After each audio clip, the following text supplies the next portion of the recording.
মৃত্যুর পরের জীবন আসলে আমাদেরকে হোপফুল করে, আশাবাদী করে। কারণ আমরা বিশ্বাস করি আমাদের হারানোর কিছু নাই। আমরা যদি কাউকে হারাই, সাময়িক কষ্ট পাই, কিন্তু আমরা জানি আমাদের আবার দেখা হবে। এই যে আমরা কিছুদিন আগে আমাদের প্রিয় আল্লামাকে হারিয়েছি, ঠিক কিনা? কিন্তু আমরা এই ভেবে বুকে আশা বেঁধে রাখি যে আমরা এই দুনিয়াতে তাকে মিস করেছি, কিয়ামতের ময়দানে আল্লাহর জান্নাতে এই কোরআনের বুলবুলির কণ্ঠে আমরা আবার কোরআন শুনতে পাবো। সাময়িক বিচ্ছেদের কিছু তো নাই।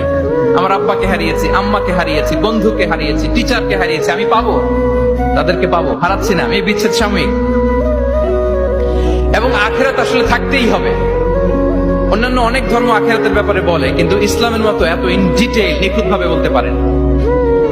পুনর্জন্মবাদের কথা আপনারা শুনেছেন, ভালো করলে ভালো হয়ে আবার আরেক জন্মে আসবো, খারাপ করলে কুকুর হয়ে জন্মাবো, হ্যাঁ, বিড়াল হয়ে জন্মাবো, এরকম কথা অনেক ধর্ম বলে। কিন্তু ইসলাম এত সুন্দরভাবে দ্য কনসেপ্ট অফ আখিরা আমাদের সামনে হাজির করেছে। আল্লাহু আকবার।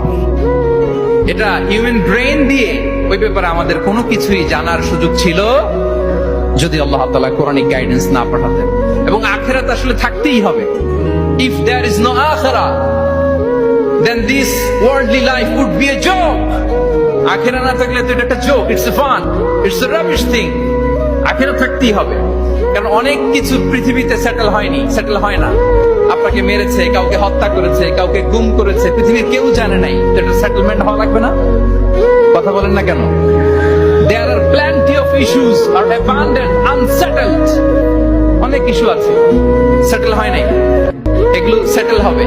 পড়ায় গন্ডায় হিসেব চাওয়া হবে, যত ঋণ সেদিন আদায় করা হবে। চিল্লায় বলেন ঠিক কিনা? এজন্য আখিরাত লাগবে।